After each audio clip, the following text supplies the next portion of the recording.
Ladies, gentlemen, and so, your body's going through a few changes.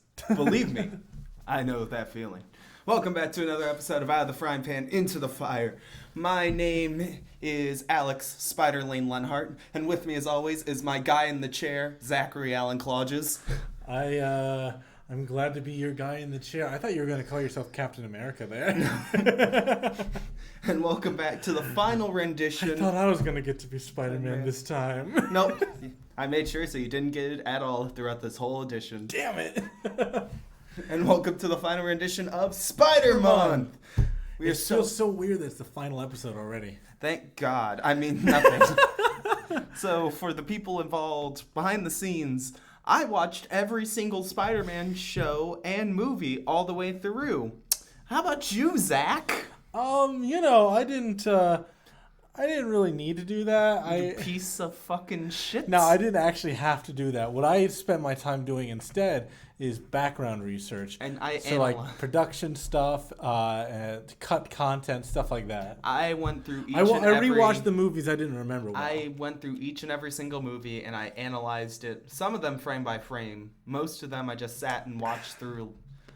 I watched the Homecoming twice because I watched halfway through on one night and then watched the whole thing again to literally the day we were filming this. I watched both Homecoming and Far From Home. Like a few and then hours last ago. night you did the Amazing Spider-Man. Amazing Spider-Man, Civil War, and then I got halfway through Homecoming, and then I passed out. Yeah. So I was like, "Fucking, I'm watching all of Homecoming again tonight." So we would like to end this on the final Daily Bugle update. Yeah. So as of recording, the current Spider-Man news is that tickets are now on sale for Spider-Man No Way Home, And if you can get them. And they're immediately sold out. They sold out immediately in most areas. They beat every Fandango record, even outselling Endgame in pre-sales, and they crashed the websites. They are Multiple ticket sites crashed because of the influx of buyers. Yeah, it is insane how fast these tickets. Wasn't it like 5 minutes and I immediately crashed the website? Yeah. The day of. Yeah. But Alex and I were both lucky to get our tickets. Well, I got mine later. I got mine on that Monday after it comes out, and you got yours when? For the Saturday it comes out. Yeah, so you got an opening week technically. Would you classify that as opening week, or would you class that... The Monday? Yeah, the Monday after. I'd classify it as opening week, just not opening weekend. It's not opening weekend. I'm just watching opening week. Yeah. So I'm excited for it. I really am. Just stay off the internet for the weekend. That's all I'm doing is I'm pretty much not even going on Twitter, Instagram, or any of that. So if you don't see any posts from Instagram, that's why. Yeah, I'm going to delete them off my phone until I can see the movie, and then immediately after seeing the movie, I'm gonna go on Twitter. If I'm posting anything on Instagram, I'm gonna call Alex and spoil the movie for him. If anything, you're probably not gonna be getting texts from me for the next few days. You're not getting a response. No, I wouldn't do that to you. It's if you're gonna get any news on the Instagram coming in the next following weeks, it's probably gonna be about JoJo because Part 6 came out, and I have been literally dying to watch it. I'm going to go to Alex's house, throw rocks at his window until he opens up, and spoil the ending of the movie. I'm going to fucking kill him. This is the day that Zach dies. He has decided to die. Unlike scalpers, in this case, who are selling tickets for the new No Way Home for about $2,000, $3,000. Yeah, between $2,000 to $3,000 online. That is insane. That is not worth it. Yeah, like I understand wanting to see this movie. I don't understand wanting to see it $2,000 to $3,000. In fairness, I think it's for like New York and Los Angeles, but even in that case, like it's awful. Like, why the fuck would you do that to somebody? In that case, go out of town. What I did, get out of town. Well, when Far From Home came out, there's a town about 30 to 40 minutes east of here with a movie theater that was showing the movie like 2 days early. And I drove 40 minutes to see that. Hey, Zach, so are you telling people to go Far From Home? Yeah, I'm telling them to go Far From Home. To go Far From Home to watch No Way Home. and then get stuck there, No Way Home. Well, I guess then you can have a homecoming that next day. But Yeah, $2,000 to $3,000 in eBay. It's insane. Honestly, I would recommend selling your tickets online if you can. If you live in a populated city, go for it. Go for it. But the last bit of news for this final Daily Bugle news update is that the college trilogy has finally been officially confirmed. We will have Tom Holland for 3 more films, and possibly six more if some of the leaks are confirmed. That would make sense. Yeah. But this college trilogy got leaked like a month before it was officially confirmed. They announced a Spider-Man. They had it on their website and immediately took it down. It's like, well, I think it was like less than a week or so ago she announced. It was earlier this week as of recording. Yeah. So obviously we're recording this one in advance. Yeah, we're recording these episodes a little bit prior in advance. So we don't know the reviews yet for these films. We don't know. No. When the reviews come out, I will probably do a little editor Zach moment right here. Thanks, Zach, for those amazing reviews. Fuck you, editor Zach. You can go and fuck yourself, editor Zach. This is the part where you edit in your response. I'm just going to cut all this out. Oh, you piece of shit. You know what I'm going to do is I'm going to stitch your words together and put editor Zach is the best. Where are you going to find me saying that? Saying what? Yeah, like that. I've already got you saying editor Zach. I've probably got a clip of you saying is. Now I just got to find the best. I would never say that with you in a room around me. What would you say? I wouldn't say anything, Zach. What? Yeah, you're not going to trick me into saying it. I can make this work. But yes, yeah, reviews for No Way Home. I probably edited them in right there unless I was too lazy to do it. Both of those are equally as possible. The college trilogy got leaked about a month ago, and then like a week after it was leaked, Tom Holland went on some talk show and said he wouldn't want to be playing Spider-Man in the future. And then immediately is cast for Spider-Man in the future. Which immediately when I heard him say that, I said he's lying. He's going through his teeth. He's lying. Sony probably made him say it to silence those leaks until they were ready to announce. I wouldn't be surprised. It's the same reason why Andrew Garfield's been so hush-hush. Exactly. He didn't want to be hit with a baseball bat by Kevin Feige. Kevin Feige's got his dog or something. One of my favorite things is Spider-Man, Tom Holland tied to a chair. It's like, what's happening? It's like, we're finally letting you out of the box. Really? Yeah, but you don't get to spoil anything or you get Feige's bat. How bad is it? Remember how we cast a new Hulk? Yeah? You're gonna wish you were him. You're gonna wish you were Mark Ruffalo at the end of this. Kevin Feige has got a laser sight on Tom Holland's dog if he messes up. He's now got a point at Zendaya. But that is... he almost spoiled... everyone's talking about Toby and Andrew being in this movie.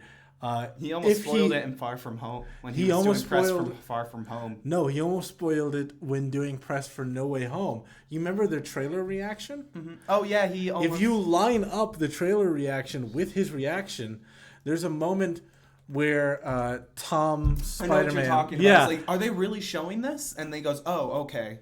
He lands... Tom Spider-Man lands, does a little superhero landing, and he goes, wait, where's, and then stops. Mm-hmm. Yeah. And then has like this look on his face as Zendaya tries to save it. Yeah. She shuts him up. It's really great. But yeah, that's all the news that I have today for this last rendition of the Daily Bugle News. We need one more J. Jonah Jameson quote for this. I didn't prepare any. What do you got? Parker. That's all you had to say. That's all I got. Parker. Oh wait, no. Parker, what do you think of this headline? From the trailer. Is that a dinosaur? No, because we needed an actual episode of the show now. Parker, what do you think of the headline? Submissive and breedable. We actually use it. Great. We actually got it into Spider-Man, submissive and breedable. Okay, so I like it. Getting into the actual episode now. This final episode is going to be all about the MCU Spider-Man. We're going to be covering, lightly covering everything from Civil War all the way up to Far From Home. While you're doing that, I am going to flip around my chair that I am sitting in. Yeah. For the people at home who are listening to this on Spotify or whatever site, and you're not watching this on our YouTube channel, I actually did the whole sketch where Captain America comes in with the chair, Sits down, flips the chair, stomps and sits down. I did the whole 9 yards. Problem is, I've been sitting like that for the last 10 minutes, and it is not very comfortable. Yeah. So my opinions on this movie, I feel like the MCU Spider-Man gets way overhated. Oh, he gets way much flack. I think one of the points I have is a lot of people compare him to just make him Tony Stark Jr. when in reality he's not. Really not. He's not. Like, the whole point of the first movie is showing that he's not Tony Stark. Exactly. Because he's trying to be Tony Stark, and that is exactly what Tony Stark tells him not to do. Yeah, people misread and misrepresent these movies a lot. And then So let's start with Homecoming, which is where this idea of Iron Boy Jr. originally came from, right?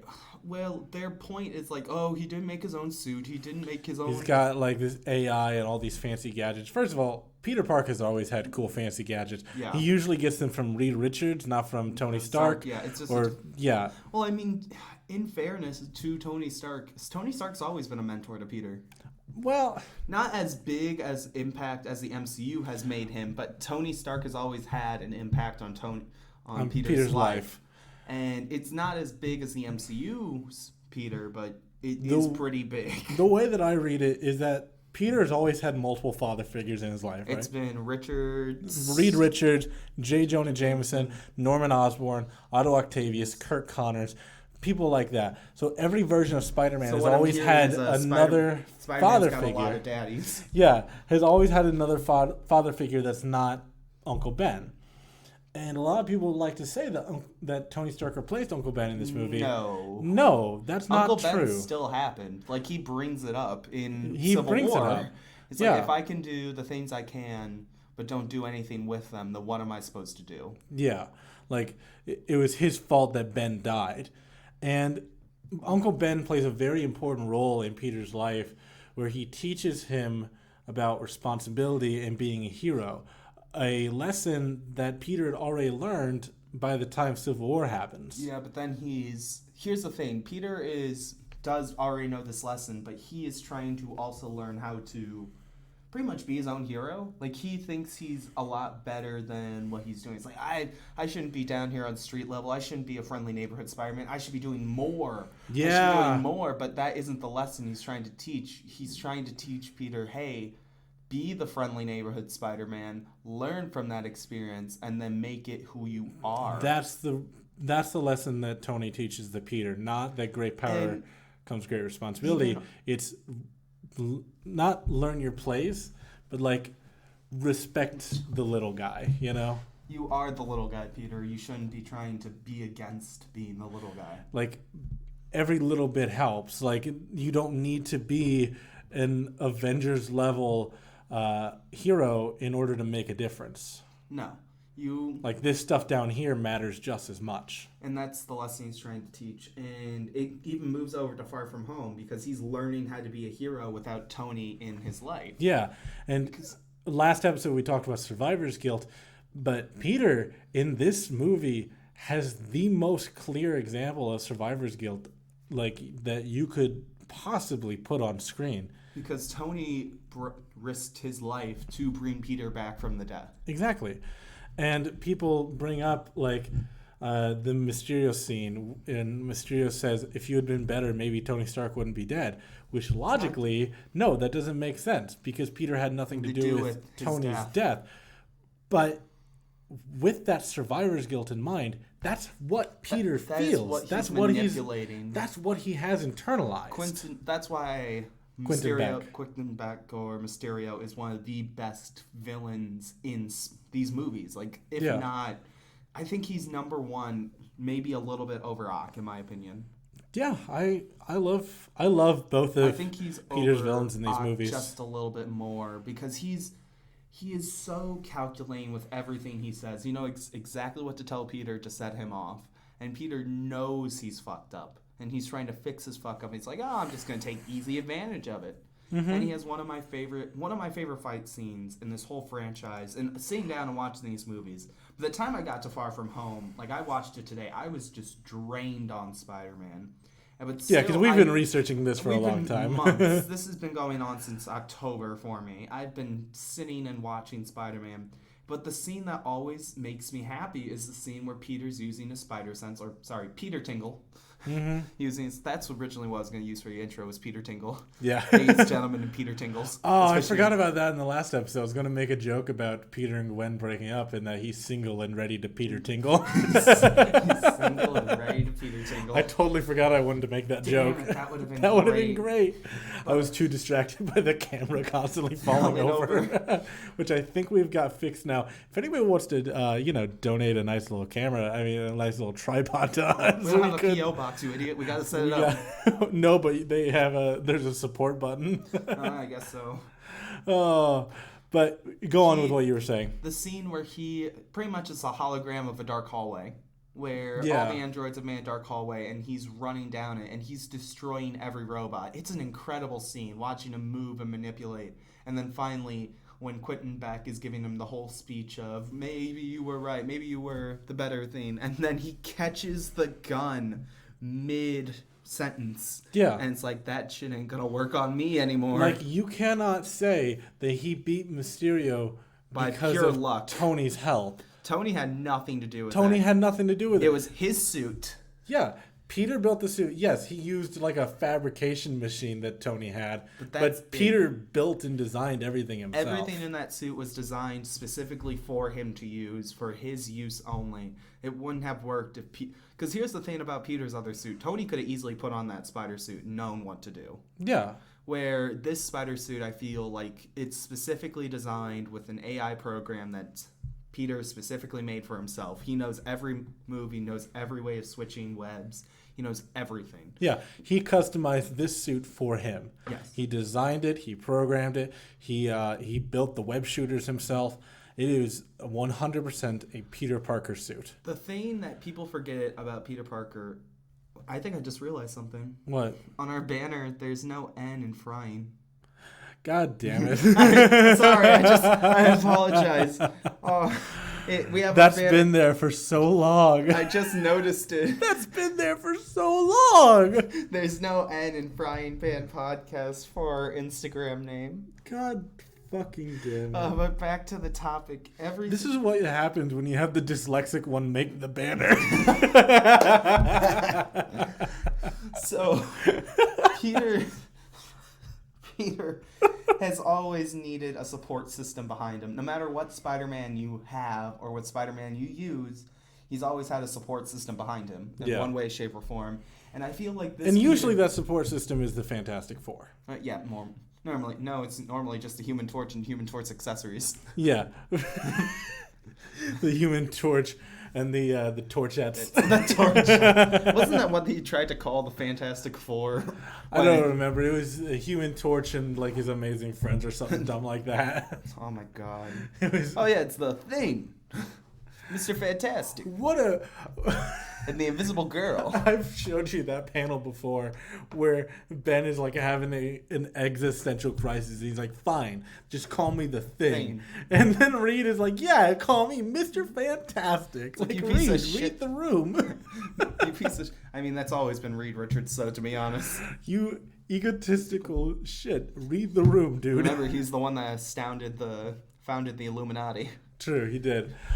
We have gone completely off topic now. No, it's the Fantastic Four podcast about Spider-Man. No, but I was talking about the fabrication machine that Peter uses to make his suit. Oh man, I love Aerosmith. Like, Peter has always had something like that in the comics. It's just usually it belongs to Reed Richards, not Tony Stark. Either Reed Richards or... What was the lab he worked for when he made the big time suit? Horizons. Horizon. It was Horizons. Yep. Horizons lab or the Fantastic Four Baxter building. Or a sewing kit. Well, yes. 75% of the time it was a sewing kit. No, most of the time he was taking over to the Baxter building once he learned to trust them. Yeah, once he became friends with the I'm excited to see where that goes, by the way. Because if we're getting a college trilogy, that means we're getting him with the Fantastic Four, because the Fantastic Four should be out by then. Yeah. Yeah, Fantastic Four is coming out at the So end my of question this is current phase. how young is going to be The Human Torch? How young are they going to make him?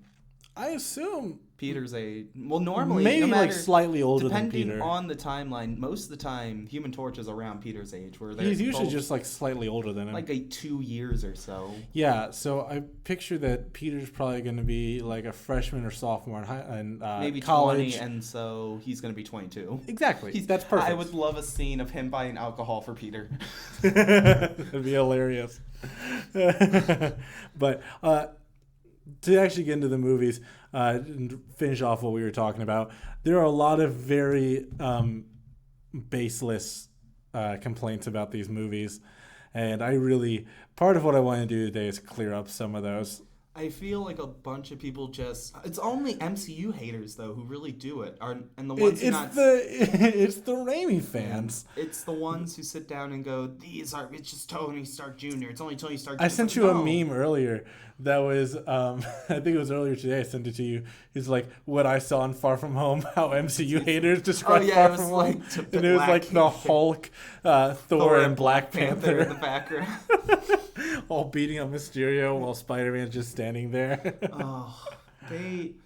I feel like these movies had such bad reception because of the ones that came before it. Yeah, and I feel like it's mainly nostalgia driven. This is a small thing I noticed while watching. Donald Glover plays the Prowler. Yeah, I love that. I thought it was clever. Yeah, because back in 2012, or it was like back in 2010 when this happened, and they announced they were going to do a new Spider-Man reboot. People thought Miles. Everybody wanted... Well, no, Miles didn't exist yet. Everybody wanted Donald Glover to play Peter Parker because of his role on Community. Oh. And... I remembered the Community meme. I'd love Peter Parker. It's like, is that a pregnancy test? No, I don't think that's a pregnancy. Oh, then this is definitely a gun. But... because of his role in Community, everyone wanted, well, not everybody, but a lot of people were petitioning for Donald Glover to play Peter Parker. Obviously, it didn't happen, but Brian Michael Bendis was inspired by that to create Miles Morales. So it's really cool that the guy who is partially responsible for the inspiration of Miles Morales is now playing Aaron Davis. Which I'm hoping we see him again, because I think Donald Glover... I think we will. I think Donald Glover would come back for a Miles movie. Oh, yeah. Which I think we might be getting, I'd love to see him in the suit. I mean, I'd love to see Miles' suit in general. Oh, yeah. I'm saying the Prowler suit. I would love to see... Oh, with the giant claws and the... And the cape. Oh, yeah, that'd be... I would love to see a live-action Prowler. That'd be great. I feel like Vulture's motivation... The reason why Homecoming's my favorite thing... in my top 3 is because I believe Vulture is one of the best villains we ever got. Vulture's incredible. I love all of Spider-Man's villains. With a perfect motivation. He isn't doing it for himself, and he's not doing it for the money. He's doing it for his family, and specifically for his daughter. But even like Peter calls him out on that. Like, dude, you're living like this life of excess, right? What's going to happen if she finds out?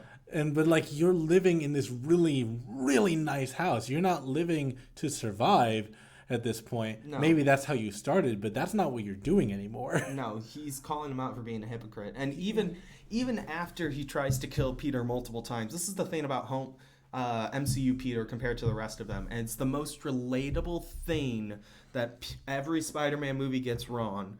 He tries to save his villains even in the last possible second. I loved that final battle because Vulture is fighting Spider-Man. Spider-Man is not fighting Vulture. No. He's not there to fight him. He's not there to throw punches. He's there to talk. He is there to... The only time he throws a punch is when he's getting almost stabbed. Yeah, he's there to save Manhattan because Vulture nearly crashes the plane jet into Manhattan. So Peter needs to physically turn the wings with his bare hands. Which again, this Peter shows almost all of his strength. One of my favorite scene in Homecoming is the scene where Vulture collapsed all the rubble on top of him. Yeah. And he's screaming, "Help! Help!" So, and in that moment, he clicks in his head, I'm relying on people way too much. Mm-hmm. I relied too much on the suit, and I relied too much on Tony to give me a handicap. Yeah. I shouldn't need a handicap to be Spider-Man. Exactly. And that's when he lifts the building. I chose a very specific name for this final episode, and it is Spider Month, If This Be My Destiny, which is a very famous comic arc, if the audience doesn't know it, which was the inspiration for that scene. Yeah. Where Peter's trapped under the rubble, and he has to think about all of his loved ones and all the people who would suffer without him. And that's what, gives him the inspiration to lift up literally this entire fucking building that was just dropped on him and continue fighting. It's one of those things where it also shows the true strength of Spider-Man, because we don't really get to see the true strength of Spider-Man. Oh, very rarely. Very rarely we do. Some of the few times we do, it's fucking badass in the comics. But in the movies, like, it's rare we get that. Like, the only scene we get that in Toby's is the train. Mm-hmm. I think I brought this up in the Amazing episode. Amazing doesn't get anything besides... Does not have a show of strength. Except for the cars on the side of the bridge, because we have to lift them. And also the clock tower scene where he's struggling to hold everything together. Yeah, but that's more... he's trying not to get stabbed while holding everything. Yeah, that's more of like a balancing act. Yeah, that's more balancing everything together. Mm-hmm. Where this Peter does so many strength that... I think he catches a fist from a guy who's almost the same strength as the Hulk. Yeah, he does. He catches that. He almost gets the glove off of Thanos. Yep. He catches Bucky's fist in Civil War, which I still love that whole scene because it sums up Spider-Man perfectly. Dude, you got a metal arm? He holds the Staten Island ferry together, which, everyone says that, Tony, it was all Tony who fixed it. Like, yeah, Tony fixed it, but... Peter was holding it together with In fairness, he was holding it together for the last minute, but Peter almost had that whole thing together. If you haven't gone back and watched it, I watched this shit today. According to Karen, that's the AI. I thought I was going to call it Friday, but that's Tony. 98%? It was 98%. He had 98% of it. He just missed one pillar, and that's at one pillar collapsed everything. Yeah. And which shows he was holding the ferry together just with his sheer strength and preventing it from sinking, because if he weren't there, it would have collapsed. Also in fairness, if he wasn't there, the ferry wouldn't have sank in the first place. Well, like, if he had not jumped in there at the last minute after that last pillar collapsed. Yeah, if he didn't do that, the whole ship was collapsed, but in general. Well, that's what she was trying to get, was Tony was listening to Peter. He did respect Peter's opinion. At the same time, I feel like Tony was pretty unreasonable in that moving, because, like, just let him in on the plan. Tell him that's also fair. It's like, tell him what you're doing like so this doesn't happen. The problem is that Tony's not giving Peter anything. Yeah, Tony does not treat Peter like an equal. And I get why, because he's the kid. He's not even like treating him like a good leader should. He's got everyone in his... Well, he was never a good leader. That's the message that... Tony? Tony. He was never a good leader. That's why Cap was the leader. Yeah, exactly. Because he could never lead properly. And so and he blames Peter for all this when... No, half of this is your fault. It's like, if you would have told him that the federal agents were looking into them, then he wouldn't have gone after him anymore. Exactly. You could tell him the plan. At one point when you found out he was... You could have just immediately brought up, it's like, hey, don't do anything. I've called somebody in. Good work finding these guys. I've already got connections on this, so... You're good. You're good. We've got it under control. We've got this all under control. Which, by the way, the whole scene with Michael Keaton and Tom Holland just in the whole car ride is beautiful. So intense. It's so intense. From the moment he knocks on that door. Until I rewatched it, because I did rewatch this one. Until I rewatched it, I forgot that Liz was in the car. Yeah, she was in the car. She was just the reason, because of how intense it was. She was the reason he found out. Yeah, because he wouldn't have gotten. He would have gotten some places like, I know that voice, but where do I know you from? Yeah. And then Liz started handing him the information he wanted. It's like, oh, he knows Spider-Man. He works with Tony Stark. It's like, really? Yeah. He knows Spider-Man. Oh, he's a cool guy, huh? He's a cool guy. Yeah. Good old Spider-Man. And then his reasons for pulling a gun out on Peter aren't... It's malice, but I wouldn't say it's full malice. No, because he lets him go. He lets him go. He even says, Peter, it's like, and you enjoy your night. You do me a favor. I am fine with you going out with my daughter. I appreciate you. You saved my daughter's life, and I owe you a debt of gratitude for that one. But stay out of my way again, I will kill you and everyone you love. And damn me. And then it shows up again in the post-credit scene where is that supposed to be Rhino, I think, or is that Scorpion? No, it's Scorpion. It's Scorpion. I thought it was either Rhino or Matt Scorpion. Okay, yeah, it was Scorpion. He says, "Hey, I heard you know who Spider-Man is." If I knew who he was, he'd be dead. Yeah, that's such a good line. Also, I never caught on before rewatching that the person that they're selling to on the ferry, that was Matt Gargan there. That's how he got arrested. Yeah. So Peter prevented the creation of Scorpion. I just realized we got 3 Spider-Man villains, technically 4 Spider-Man villains in this film. Oh, we got a lot. There was because we got the Prowler, we got Scorpion, we got Shocker, we got the Vulture, we got the Tinkerer. Oh yeah, we did get the Tinkerer. We got the Tinkerer. Yep. And there's probably more that I'm forgetting off the top of my head, but that's the way to do it. Like, not every villain needs to be front and center. My favorite detail is everyone's like, this is Tony, this is Iron Man 4. It's like, no, he's barely in this film. He's barely in the movie. And they're like, Vulture's an Iron Man villain. Like, no, he's never really been an Iron Man villain. And their reasoning is like, well, he's a villain because of Iron Man. But in the comics, Vulture isn't a villain because of Spider-Man. His origin is very similar, actually. It's just the corporate billionaire who... It's Octavius. Not Octavius. No, it's Oscorp, wasn't it? It's some other nameless whoever. I know most of the time they change it to Oscorp. Most of the time they change it to Oscorp. So it can just target Norman and stuff. This time they changed it to Stark. But originally, Vulture was like the owner of a company. And then like his partner screwed him over and kicked him out. Pretty much. And that's why he became the Vulture. Which is, again... almost the same story here. Vulture was the owner of this company, construction firm, and then Tony Stark, this billionaire, screwed him over, kicked him out. In fairness, I will say that Mysterio's motivation is specifically targeting Tony. Yeah. That one was specifically Tony.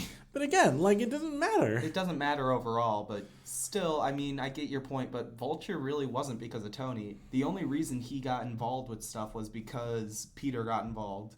He wasn't targeting Iron Man specifically to target Iron Man. He wasn't going after Iron Man. No. The complete opposite. He even says it's like for 8 years. No, but he did become a villain because of something Iron Man did. So his motivation was more, I'm doing this for my daughter. I'm not doing this because I want revenge on Tony Stark. Yeah. And he even says, it's like, I don't want to have the feds or Tony Stark involved in this at all. Yeah. Keep him out of it.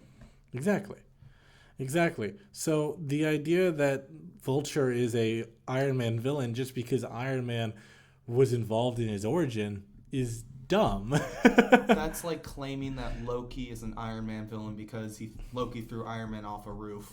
Yeah. It's like he's an Avengers villain, not just Iron Man. Or Kingpin. Who is Kingpin's biggest enemy? Daredevil. It's not even a competition. It's Daredevil. Yeah. But his origin is tied to Spider-Man. Yeah. It's like how Black Panther is a Fantastic Four villain. Technically, yeah. Was a Fantastic Four villain. Hawkeye was originally an Iron Man villain. Yeah. But, just because a character is tied to a villain's origin does not automatically make them that villain's archenemy, Yeah. Exactly. So you could still move on to other villain. All the other heroes. Yeah. Just because he helped in the process doesn't mean he's his villain. He fights around. Yeah, he fights around. He's just not one superhero. Are you cheating on me? He can't be tied down to just one hero. Are you cheating on me with another hero team? God, what else is there? Oh, the scene in Far From Home. One of my favorite scenes in that movie is when Happy lands the plane. Oh, Peter specifically screams, it's like, are you real? Yeah. Yes. After getting hit by the train. After being hit by a fucking train and being locked in a prison cell. Yeah. Which I love how they very nonchalantly show off Spider-Man's healing factor. Oh yeah, he healed almost immediately. He's totally fine. By the time he gets to Happy, his healing factor is almost fully kicked in. He's basically, the only thing he needs is like one stitch on the back of his arm, and that's it. I think it's in the back of his arm, and then his lip is still fucked up. Yeah, and that was it. And he was fine. And by the time he got to London, he was fully healed. Yeah, and then I think that Spider-Man has a healing factor stronger than Captain America. Yeah, but and not Captain America can't get drunk. That's how strong his healing factor is. Yeah. Which didn't Peter get drunk once? I think it had to be something like real strong. Because like Captain America can get drunk, but it's got to be like Asgardian ale or something like that. Oh yeah, that's usually what knocks people up. Yeah, so it was something like that for Peter. Most of the characters can't really get intoxicated, if I remember correctly. The only one is Tony Stark, but he's known for being intoxicated. He's known for being drunk. Most heroes can't get intoxicated except for the one hero who has got a problem with it. Yeah. That's the sad truth. That's fair. I feel like more heroes would be alcoholics if they could drink. Yeah. I mean, honestly, it's a stressful life. Spider-Man would be. Hell, we saw it happen. Mm-hmm.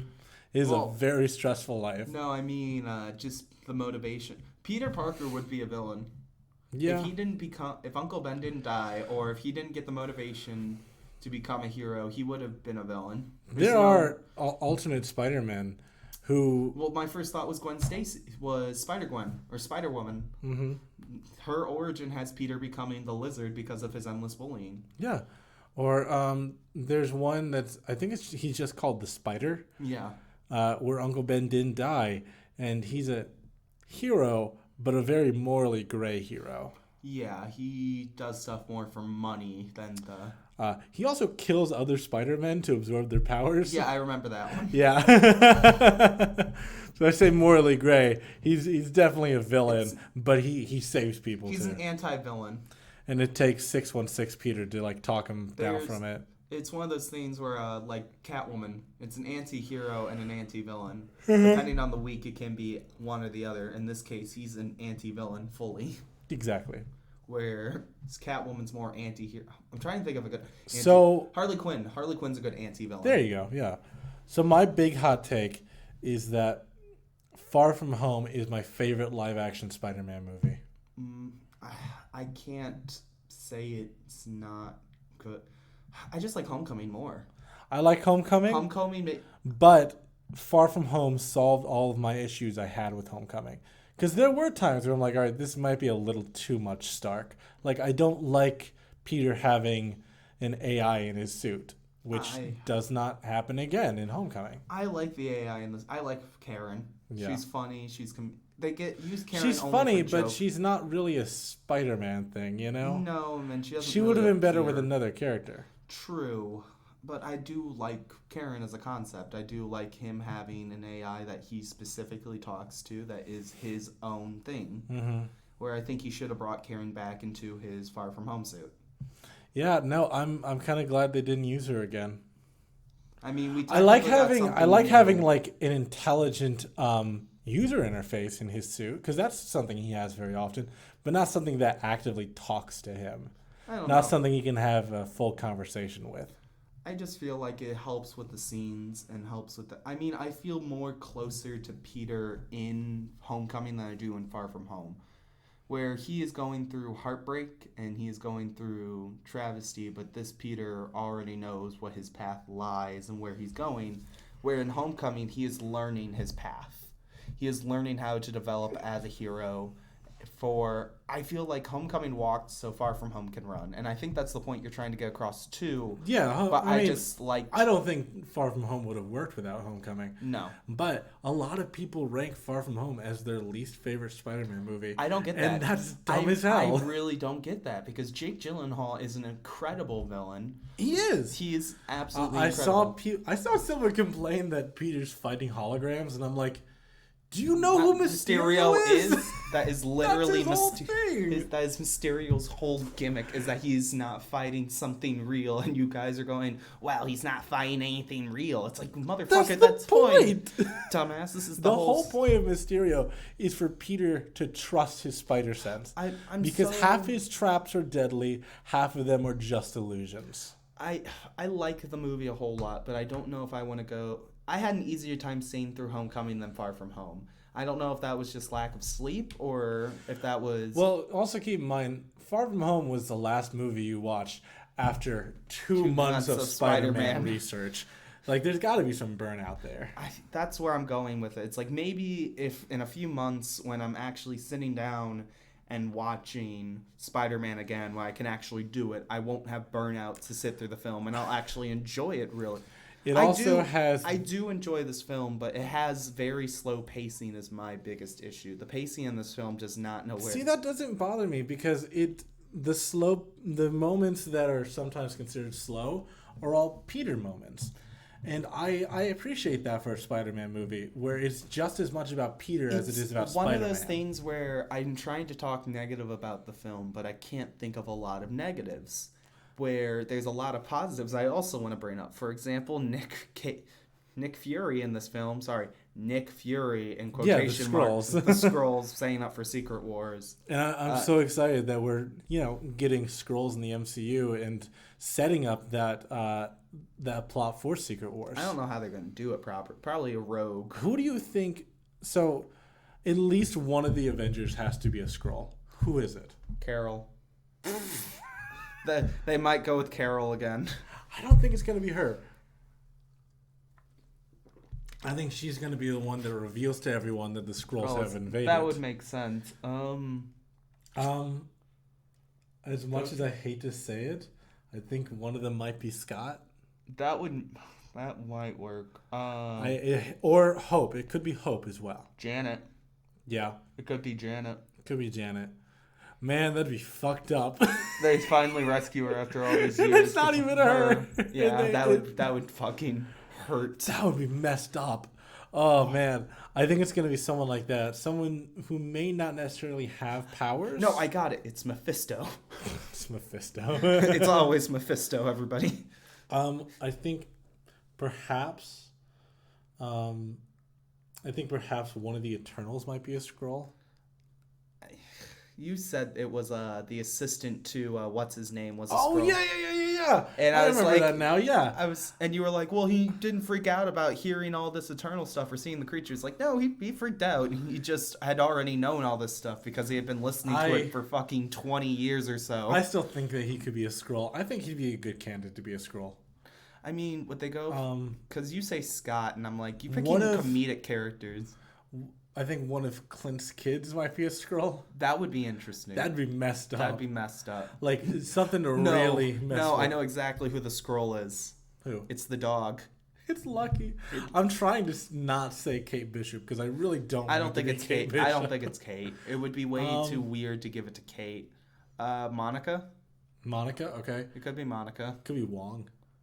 That would be cruel. That'd be cruel as fuck to us. Doctor Strange. Well, I mean, it wouldn't be out of the blue for Doctor Strange to go through another tragedy. Yeah, true. But again, like saying that these characters are Skrulls is not saying that their characters don't exist. It just means that at some point they were kidnapped or taken and replaced. Because why I said Carol immediately is because that's who it was the first time. Yeah.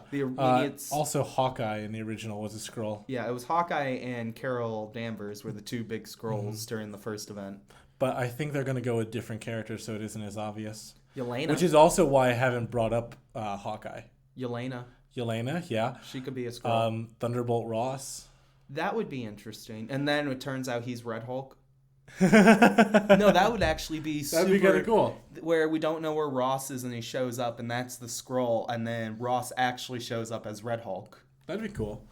It's like they had been experimenting on Ross for years and we just didn't know it. You know, like big government figures like him, like Val. I'm going to say at least Wait. I just figured out one. Who? What's her name? Falcon and Winter Soldier. Oh my God, yeah. Sharon. Yeah, Sharon Carter. Sharon's a Skrull. Sharon's the Skrull. Sharon's definitely a Skrull because That was so out of She character. invaded the government. She took over. She was the main person pretty much controlling the underground. Mm-hmm. It just doesn't add up for a character we saw who wants to fight for justice and freedom. Exactly, at all costs. She gave a speech about fighting for the right thing at all costs. It's like, what is she doing that's the right thing is the question here. Exactly. Either her or, God, have we gotten a name for the chick who's recruiting people for the new Avengers? Val. Val, that's her name? Yeah, Val. Yeah, that's Valentina Constantine something. I don't remember. Something along those lines. Val, don't call me Val. Yeah. Yeah, she could be a Skrull. Her. I think at least half of the Global Repatriation Council is likely. a Skrull. Most likely. I mean, but are they going to do a full 180 where the Skrulls are all now evil, or are they just going to have a rogue I think faction? it's going to be a rogue faction. Which would add up and make sense. We're not even talking about Spider-Man anymore.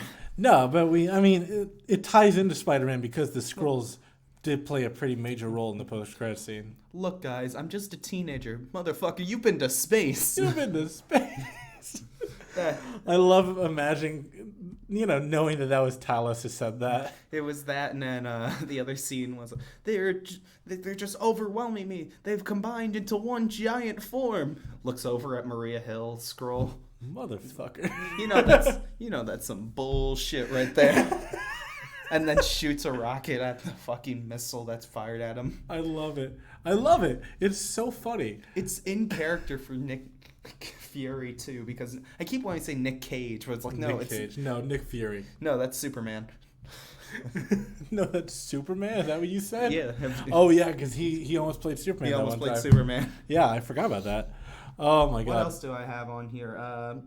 J.K. at the end. Oh, J.K. Simmons. J.K. Simmons at That's the end. another thing I hear a lot of criticism about Tom Holland's Spider-Man is that he doesn't face any lasting consequences. Bitch, what? Are you joking? Okay. First off, Aunt now May finds out that he's Spider-Man. Yeah, all right, maybe it's a little weird that she's cool with it, but then you get. I mean, I think it's one of those things where Aunt May in comics and in the other movies knew he was Spider-Man and just didn't say anything. Exactly. Where this Aunt May just learns about openly it supportive and just openly supportive to him. Exactly. But in that same movie is like he loses his girlfriend who he spent the entire movie working up the courage to ask out, and immediately she goes away. Yeah. And he apologized. Because of his actions as Spider-Man. Then, following Infinity War and Endgame... He lost Tony. He lost one of his best friends. He lost Tony, and not only is that... now living with severe survivor's guilt. And he's also lost 5 years that he's lost to everything. Yes. He's now behind on everything. In the Far From Home, he lost his identity. He lost his identity. He almost lost Edith. Yeah. He has lasting consequences, and they're pretty big ones, too. These are huge consequences on his life. By the way, how old is Aunt May in this? Early 50s. I mean, I thought more 40s, but that works too, I guess. I'm just going off of how old the actress is. That actress is almost in her 50s? She is in her 50s. Holy shit, she looks great for her age. Marissa Tomei? Jesus Christ, she looks incredible for her age. Let me look it up real quick. I'm pretty sure she's in her 50s. Next time we see, when they Marissa Tomei is... 56. She's 56. 56 years old. Jesus fucking Christ. Yeah, so that's how old Aunt May is. Oh, fuck, I forgot she was in The Wrestler. Yeah. And My Cousin Vinny. I mean, she looks great for her age, but again, that's a realistic age. She was the woman from My Cousin Vinny. I forgot about that. She's the one that does the Cadillac convertible scene. Yeah. Oh my god, how could I not remember her? But that's a realistic age for Peter's aunt. Yeah. Peter is 18 in this upcoming movie. Being her in her 50s would add up. Yeah, so you just assume that because that's how Ben old and my mother May is. are slightly older than Richard and Mary. That's how old my father was when I was 18. He was like 50s. Yeah, and my mom was in her 40s. My parents were in their 50s when I graduated high school. My dad is 60 now, and I'm only 23. Yeah, my mom's about to turn. She's 48, I believe, right now, and as I'm 22. Yeah, my mom is 56 right now. So it just works. So yeah, that's that's a realistic age. Instead of, Aunt May from the comics, it's got a 15-year-old nephew, and she's 103. Yeah. Oh my god, just like the classic movies where they literally tried to copy-paste the comics and failed miserably with Aunt May's age. I know. It's weird because when I look at her... It's amazing that actress lived long enough to finish those movies. It's spectacular that the Aunt May looks so young but is actually so fucking old. Mm-hmm. I can't blame the movie then because their Aunt May actually isn't younger than any other Aunt May. It's just she looks good for her age. She just looks really good for her age. Exactly. Which, I wish they actually, she might be slightly younger than this because she got blipped. Yeah. So she realistically 52? Maybe, yeah, 50s. Are Early they giving 50s, her late actual 40s? Age, or are they just going off of... I think she's around Happy's age, I'd say. I don't know how old Happy is. Here, look it up. Happy Hogan. But Happy didn't get blipped as well, so keep that in mind. Whereas Aunt May did. Thank you. Hey, if I can thank COVID for one thing and one thing only, we're actually closer to the MCU timeline than possible. Yeah, right? Because it still doesn't make that much sense, but it's still weird. Let's see. Happy Hogan MCU age. Go to the wiki. Go to the wiki, actually, because it'll show his probably actual age. It probably doesn't have a birthday on here, do you think? Maybe status. Comics. No. Oh, damn it. No, I just assume he's probably in his late 50s at this point. I'd say so. Well, he's got gray. He's got gray hair. He didn't get blipped, so he's 5 years older than... Oh, he didn't get blipped? No, he got blipped. He grew the beard during the blip. Oh, shit, okay. Remember, it's his blip beard. Oh, yeah, because he knew the family. Exactly. Yeah, because because the daughter wouldn't have been like, who the fuck are you to tell me if I want a hamburger or not? Yeah, he knew Morgan Stark. So. Yeah, he already knew Morgan and the whole thing. By the way, what are they going to do with them? I hear that they're going to show up again in Armor Wars. They should. Because she's got one of the only big suits left. There's probably hundreds of suits just buried somewhere. It's like the game cartridges in Mexico for the E.T. game. Oh. Where there's just thousands. Speaking of which, the footage for No Way Home shows Electro using an arc reactor. Huh. Specifically, Tony's arc reactor from the first Avengers movie. The one that he makes in Iron Man 2. So how does he get that? at the end of Iron Man 3, he literally... Well, he chucks that off a cliff. Throws it into the ocean. But in fairness, actually, when you look at the trailer, you can see that Doc Ock is getting enhanced by the universe itself. No, what it was is that he absorbs the nanobots off of Peter's suit. That makes... If you watch maybe he's getting... I think that each villain might get enhancement from Peter's universe in some way, shape, or form. Yeah. So I imagine it's, again, something like the Power Broker, where they're just going behind Tony Stark and picking up the scraps. Oh, pretty much. Something like Vulture.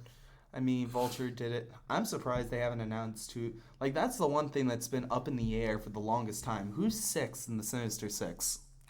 I don't know if there's going to be a 6 in this one. Which I feel like they should add at least one more. There might be one more. It could be Venom.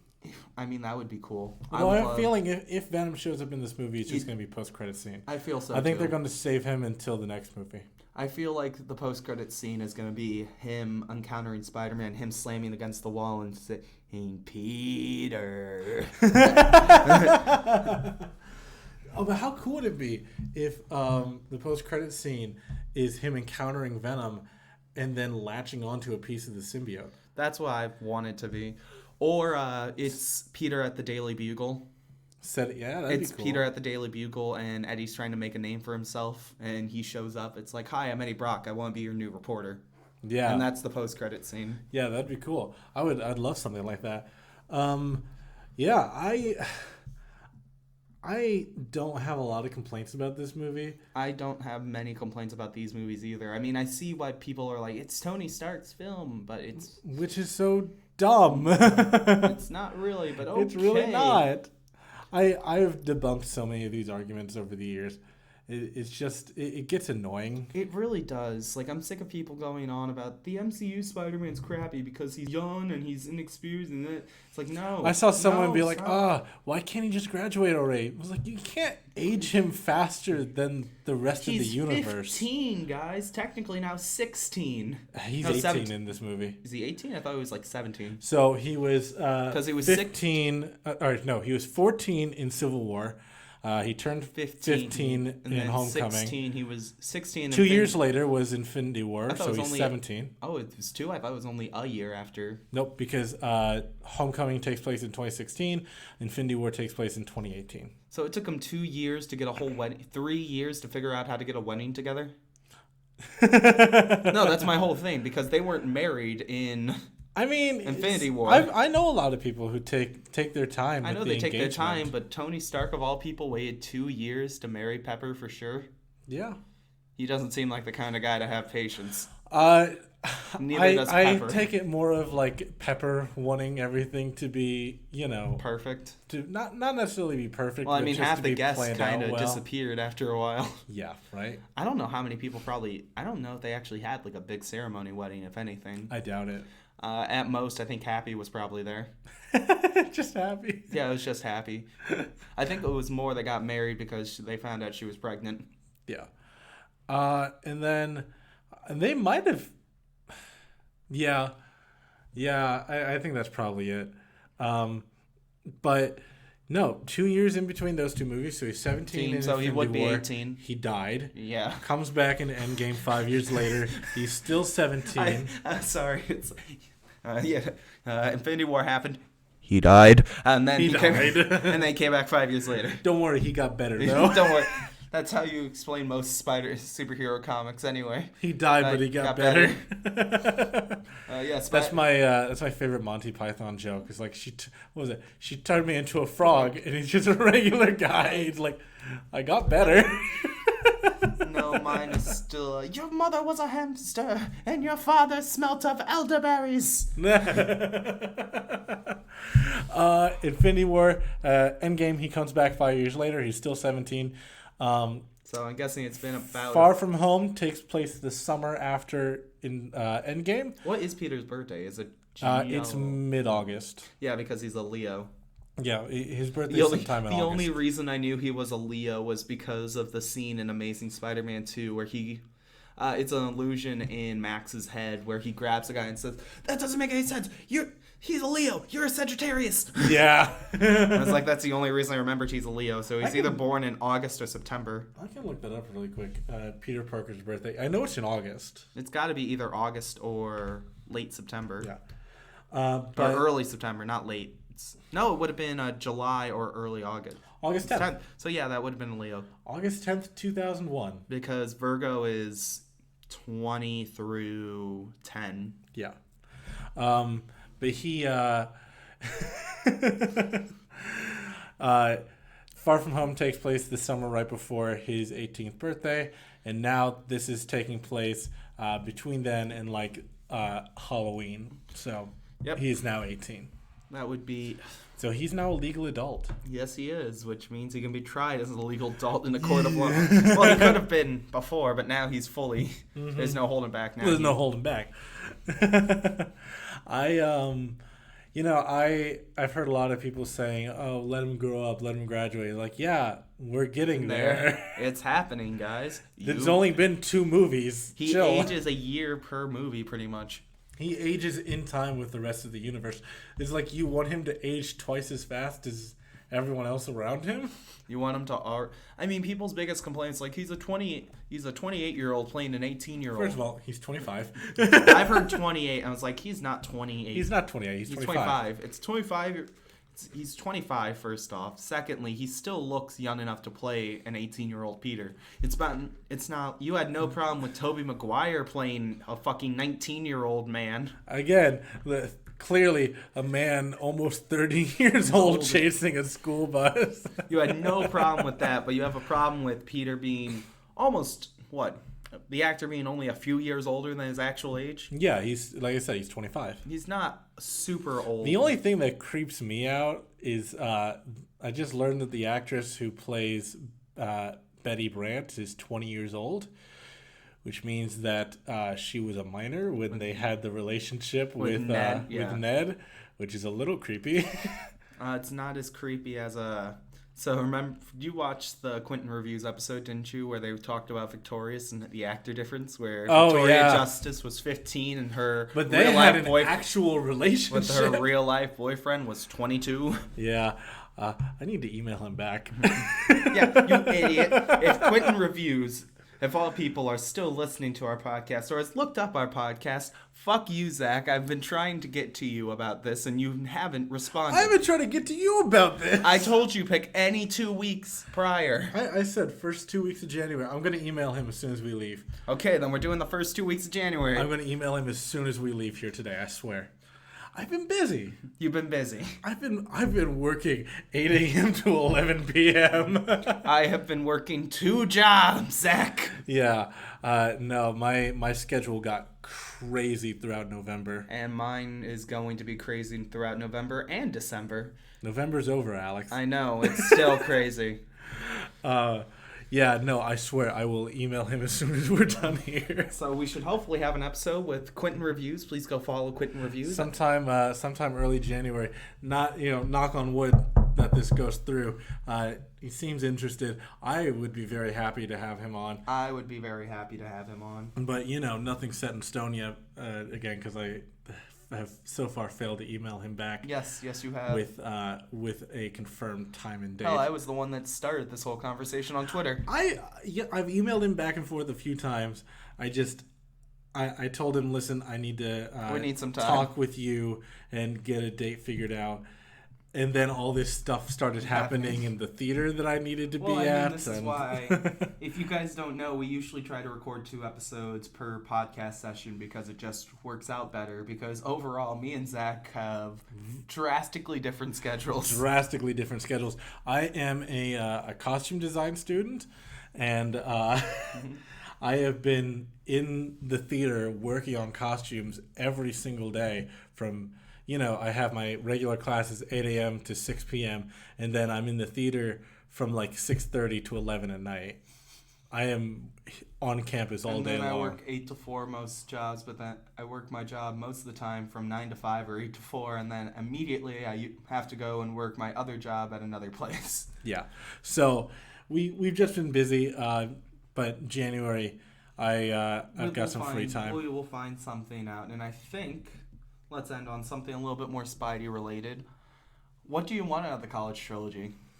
Oh, I want Venom. We're gonna get the symbiote. We're going to get the symbiote. I think that's gonna be 4. We're gonna get the suit. I don't know. I would love.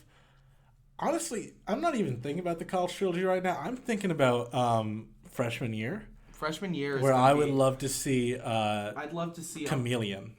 Oh, that would be interesting. That would be a great first villain for Peter. I feel like the reason they picked Vulture is because Vulture is the perfect first villain for Peter to really have. Well, but again, Chameleon's a very small time villain. He's not a huge threat, and he was also Peter's first official villain in the comics. True. If you don't count the guy that killed Uncle Ben. Yeah. Or the Fantastic Four, because he fought with them, too. Oh, yeah, it's before he even... Yeah. Also, fun fact, I don't know if I brought this up on the show before. So you know how a bunch of Marvel characters have alliteration names? Yeah. I don't know if you know this fact or not. So you've got, Peter Parker, Stephen Strange, Bruce Banner, all of them, right? Oh, yeah, my favorite, fuck. Fuck. Yeah, fuck. Oh, yes, our rival in Pokemon Platinum. We need to continue that sometime. Yeah, we can find a day to continue Pokemon Platinum. But the reason they did that is because Stan, even early in his career, had awful memory. And he could never remember their names. So he would give them easy names to remember and still get them wrong. So, The Amazing Spider-Man #1, where he faces off against the Fantastic Four. On the very first page of that story, Stan Lee calls him Peter Palmer twice. My favorite, Peter Palmer. Peter Palmer. And it's really funny because it's the first word on the page. It's The world knows him as Spider-Man, but we know him as Peter Palmer. Really, Stan? Do we? You know, you're not really showing your man features right here. Like, is that what we know him as, Stan? Are you sure? Man, I love Peter Palmer. Peter Palmer. He also accidentally called the Hulk Bob Banner once. Didn't he also call him the Bulk one? I don't remember. But he called him Bob Banner, and like there was a bunch of fan backlash because they're mad. Like, what's with the quality consistency? And like, what's with these plot holes? And Stan got so frustrated with it that he officially changed Bruce's legal name, to Robert Bruce Banner, so that he wouldn't be wrong. It's really funny. Just so petty like that. I love it. Fuck you, Excelsior. I also we forgot to mention one of my favorite Stan Lee cameos is in Homecoming. Yeah, that's a great one. Although I kind Put the racket down there. I like that, obviously it worked out the way it did, that we have J.K. Simmons back. But man, would I have loved to have seen Stan Lee play J. Jonah Jameson once in one of these series. Because I'm sure you know this, but the audience might not. J. Jonah Jameson is based on Stan Lee. Stan Lee wrote Jameson as like a self-insert character. And that's why he never does anything that evil, except make Scorpion, and the Spider Slayers. And the Spider Slayers. And, that's the only two acts. Doc's a 16-year-old child. Yeah, still, he doesn't do anything evil. I mean, Norman kind of did that too with Gwen Stacy, if you know what I'm saying. It's not canon. It's not canon. I don't accept it as canon. Yeah. Don't make me. I'm gonna rearrange your words. Does she have the green goblins? Does she have the walking out? just glide across there? Don't do it. If you ever. Maybe we were right. The goblin did snap her neck. You're really trying to walk home, aren't you? The goblin really did snap her neck in the bedroom, if you know what I'm saying. You are really trying to get yourself to walk home today, aren't you? Oh, God. Do I want to explain why we're cracking this joke, or do we not? No. No, I don't. So, yeah. Gwen Stacy. I'll mute the fucking mic. Gwen Stacy and Norman Osborn in a non-canon, I don't consider it canon either, I just like to laugh about it, had sex before she was either killed by Peter or killed by him. Yeah, she... full-blown relationship, and the last scene we see is them having a fight. She was also dating Peter at the time. That's messed up. I do not consider that story to be canon at all. It's just one of those stories where like Marvel refuses to ever touch it again. It's so like the you Clone can kind of assume it's not canon. It's the opposite of the Clone Saga. We wish it died because we wished it died, except for the Clone Saga. The Clone Saga never dies.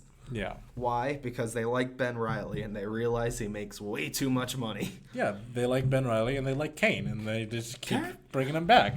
Yep.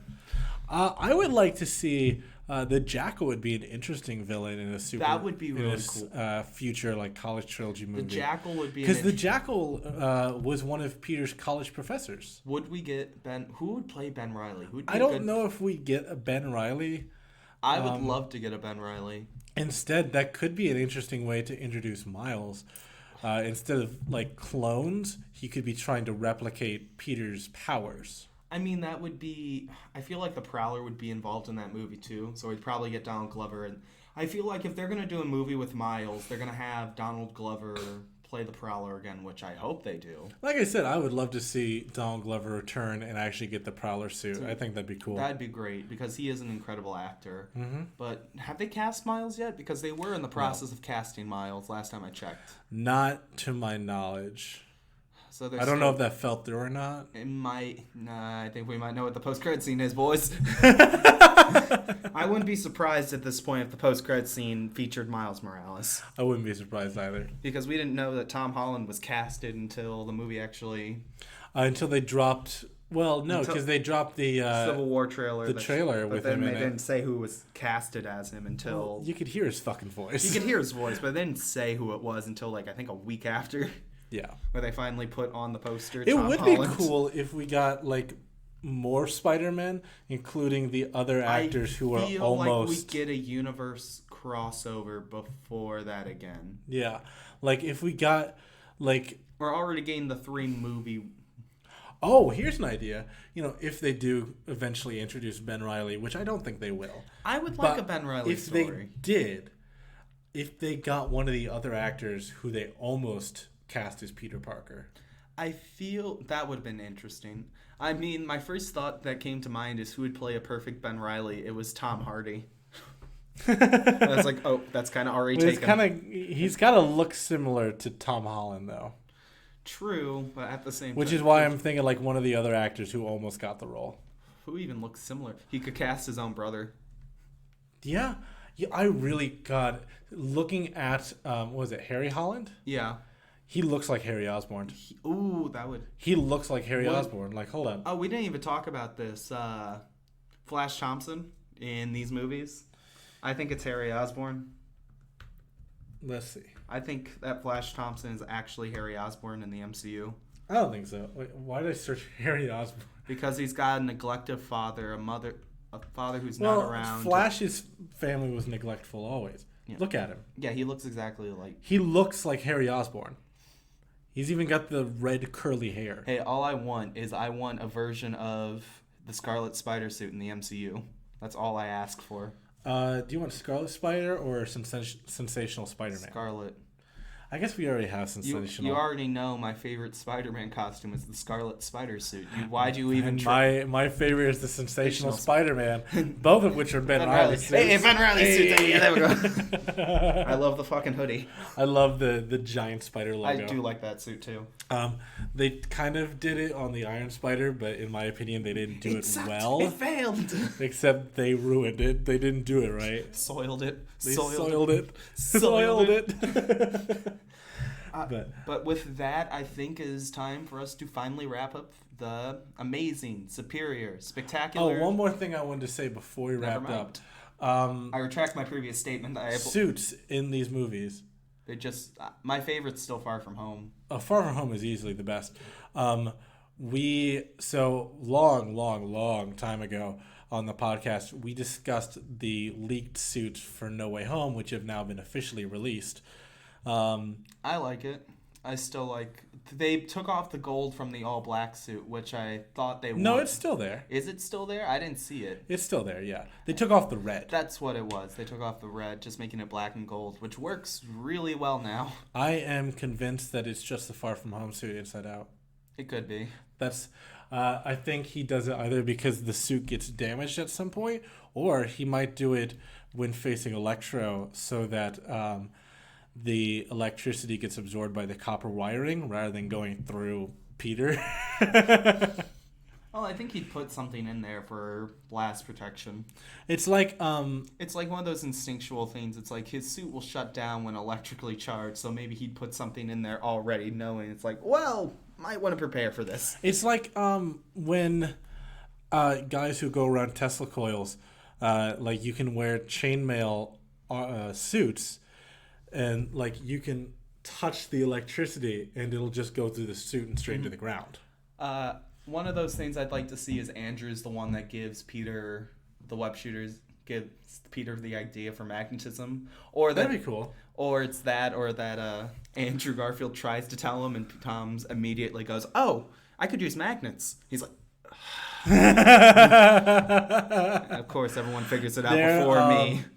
There is a... there's always been a very vocal part of the fan base who want Tobey Maguire to play the MCU Uncle Ben. I'm also kind of in that basis. Have a better one. Who? I have a better choice. Well, I mean, it wouldn't even be looks now; it'd be voice acting, and it would be closer in age to Aunt May as well. Well, Tobey Maguire, I'd say, is pretty close to Aunt May. True. But 50s and 50s. Someone who looks more like Uncle Ben as well. So let me pull this up. Well, when I think Uncle Ben, I think old man with gray hair. He's got gray hair, but he doesn't look super old. Like, he's obviously older, but he doesn't look... Aunt May was a sugar mama. he doesn't look, terrible for his age. He looks really good for his age. Nicholas Hammond. The 1970 Spider-Man. That would be clever. Yeah. I would actually like that. Yeah. That would be interesting. No, just give us... Just look at him. He looks like he could be Uncle Ben. True. That would actually work really well, too. Yeah. Even though he looks nothing like Spider-Man. He doesn't look anything like Spider-Man, which always did make me laugh. He always looked way too old for the role. It was that and... God, who's Japanese Spider-Man? I'm forgetting his name. I do not remember who played him. I don't either. But Nicholas Hammond recently made a comment that he was not asked to appear in No Way Home, which, he could be lying. Yeah. Because it's a lot of people have. People don't really care that much about him. I'd say he's on the same level as Lou Ferrigno. Yeah. But I would love for him to be the MCU's Uncle Ben. I actually have a sad story about that. I actually met Lou Ferrigno. So did I. He was in a booth by himself, and I just walked up and said, "Hi, I really just wanted to meet you. I don't have money to buy an autograph, but I'd really just wanted to meet you. I grew up watching the Hulk show with my father." He's like, "Oh, that's really nice. It's very nice that you gave me those sentiments. Thank you for coming up." And I walked away pretty much. I met him as well at Comic-Con at a booth. Again by himself, but that was just because there was a snowstorm outside. Oh, the reason he was by himself there is because everyone else is in the line to meet David Tennant and Matt Smith. That's fair. I would be in that line too. That was the year the Day of the Doctor came out. I got to meet Matt Smith, I think that same year actually. So we went to the same Comic-Con, I think. St. Louis? Yeah. Yeah. Wizard World? Yep. I think we went to the same exact Comic-Con. We were both there and never came across each other. I had met Lou Ferrigno 2 years prior to that at Comic-Con. Very nice man. It was kind of sad meeting him because as he's getting older, he's losing his hearing. Yeah. Yeah, so. Well, I met him when he was still youngerish. I just said I met him 2 years prior to that. Yeah, I know, but I was still saying he was youngerish. Yeah, he was youngerish. But even when I met him, he was hard of hearing. You really had to speak loud for him to hear you. He was still built like a tank when I met him. Oh my God, yeah, he's still huge. He's still huge. He's built like a tank. I think he works out more than you can hear. Yeah. But it's just sad, Well, I want to end this whole off on is that I am excited to see where Spider-Man's going. I would love a series of bits with the new Avengers, the younger ones we're getting. I would love to see something with Kamala. I'd love to see something with Kate. If they do introduce Miles eventually, I would love to see him join these young Avengers. Mm-hmm. Which would be interesting to see because wouldn't Miles be closer to Peter's age than anything else? No, he'd be young. I know he'd still be young, but... He'd be in high school. 15 compared to 19. Well, I expect him to be introduced when Peter's in his 20s. True. It's not going to be for another 2 or 3 movies, probably. Yeah, because most relationships with Peter, usually Peter's 22, 3. He's been doing Spider-Man for a while is what they go with. 22 to 24-ish. Yeah. To a point where he's not fully young anymore, but he's not that old either. Exactly. He's not 30-year-old Peter Parker. Although, in the Ultimate Universe... Peter and Miles were only 2 years apart. Yeah, it was only a 2 years age gap because he watched him die. Because he died at 16. Yep. And then in comes Miles, and he's 14. Yeah, Miles is 14. 14 when he started. Yeah, he was young. So I would like to thank you all for tuning in to this. Let's start with all spectacular, amazing, superior, spectacular, superior, amazing, and if this be my destiny. Yes, if this be my destiny. We are so happy to have gotten this all finished. I am happy to say that we have sat through so much Spider-Man to get to this point, and I am happy to say that we did it so you guys can enjoy us talking about it. And this is definitely the last episode, except for when we will probably do a review of No Way Home. Maybe a little bit of Hawkeye mixed in between there. Yeah. But I'm mostly Hawkeye so I've far. loved Hawkeye so far. Episode 3 just came out the day we're recording this, so that gives you a timestamp of when we've done all this news information. Like I said, I will probably go back and post and add some more news stuff if there's anything relevant. Yeah. Thank you guys so much for tuning in. We are Out of the Frying Pan Into the Fire. Follow us on Twitter at Frying Pan Pods and Instagram at Frying Pan Podcast, not Frying Pan I'll fix Podcast. it. If you want to see, we are pretty much on every site you can find music. Yeah, you can just go to our Linktree. It's Linktree Frying Pan Podcast. We're also on Twitch at twitch.tv/Frying Pan Podcast. Basically, if you just search Frying Pan Podcast, you're going to find us. And for everyone out there, we wish you a very happy holidays. If you celebrate Hanukkah, I'm sorry we didn't get anything in for Hanukkah love or Kwanzaa love. But for the people celebrating Christmas, Merry Christmas. And you guys have a fantastic New Year. Thank Bye, you. everybody. Bye. Spidey bells, Spidey bells.